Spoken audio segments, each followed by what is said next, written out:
പാട്ടുകൾ മുഴുവനും അത് മനോഹരമായ സൗന്ദര്യങ്ങളാണ്. ഈ സൗന്ദര്യങ്ങളെ പെട്ടെന്ന് അങ്ങോട്ട് നോക്കിയാൽ ബുദ്ധിയില്ലാത്തവനത് ഉൾക്കൊള്ളാൻ കഴിയില്ല. അതിൻ്റെ സൗന്ദര്യം കാണണം. കലയിലെ സൗന്ദര്യമല്ലേ കാണേണ്ടത്. അതിൽ തൗഹീദോ ശിർക്കോ എന്ന് ചർച്ച ചെയ്യുന്നതിൽ എന്താർത്ഥമുള്ളത്? തമരപ്പൂങ്കവനത്തിൽ തമസിക്കുന്നോളെ, അതൊരു കവിത. ഈ കവിത യാഥാർത്ഥ്യവുമായി ബന്ധപ്പെടുത്തിയാൽ എങ്ങനെ കഴിയാം?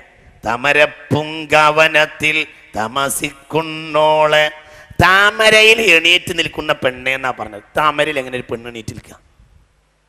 യാഥാർത്ഥ്യം ഇതിനിപ്പോ നമ്മളാണ് നിരൂപിച്ചാൽ ഇത് ആർക്കും തെളിയിക്കാൻ കഴിയുകയില്ല, ഞാൻ വെല്ലുവിളിക്കുന്നു എന്ന് പറയാലോ, അങ്ങനെ പറയാലോ. ഇതിപ്പോ പറയാലോ, ഇത് ആരുടെ കവിതയാ?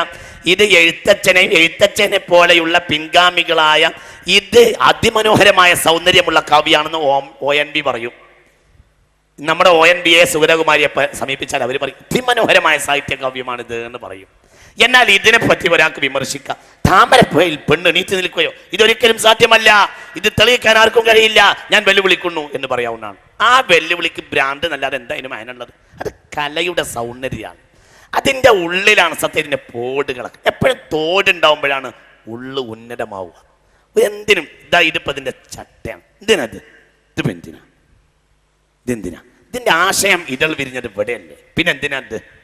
സത്യത്തിൽ അതിൻ്റെ സൗന്ദര്യാത്മകമായ പുറംതോട് കൊണ്ടാണ് ആ ആശയത്തെ മനോഹരമായി നിലനിർത്തുന്നത്. സത്യത്തിൽ വെള്ളക്കുരു മഞ്ഞക്കരു വെള്ളക്കരു ഈ രണ്ട് സാധനമല്ലേ കുടിക്കേണ്ടത്, കഴിക്കേണ്ടത്, പിന്നെ എന്തിനൊരു തോട്? ആ തോടാണ് അതിനെ മനോഹരമാക്കിയത്. സത്യത്തിൽ ആ മുട്ട കൊണ്ട് പൊട്ടിച്ചാൽ മുട്ട വാങ്ങിപ്പ കഴിക്കണം എന്ന് വിചാരിച്ച നിങ്ങളും അതിൻ്റെ ആ രൂപം കണ്ടാൽ അർച്ചു. നേരെ മറിച്ച് കലാചാതുര്യതോടുകൂടെ കൊണ്ടുവന്നിരിക്കുന്ന മുട്ട കണ്ടാലോ ഇപ്പൊ കൊണ്ടുപോയിട്ട് നമ്മളിപ്പോൾ കുത്തിയിട്ട് ഉഷാറായിട്ട് ഇപ്പം ഓംലേറ്റ് അടിക്കും എന്നിട്ട് വന്നു.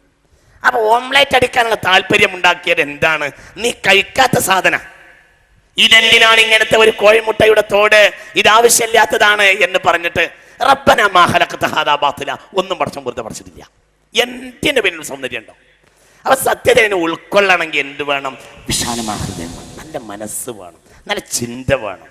അവൻ നല്ല ഒരു ഒരു ഒരു ഒരു ഒരു ഒരു അല്ലെങ്കിൽ അതുള്ള ആളുകളെ അനുധാവനം ചെയ്യുകയെങ്കിലും വേണം.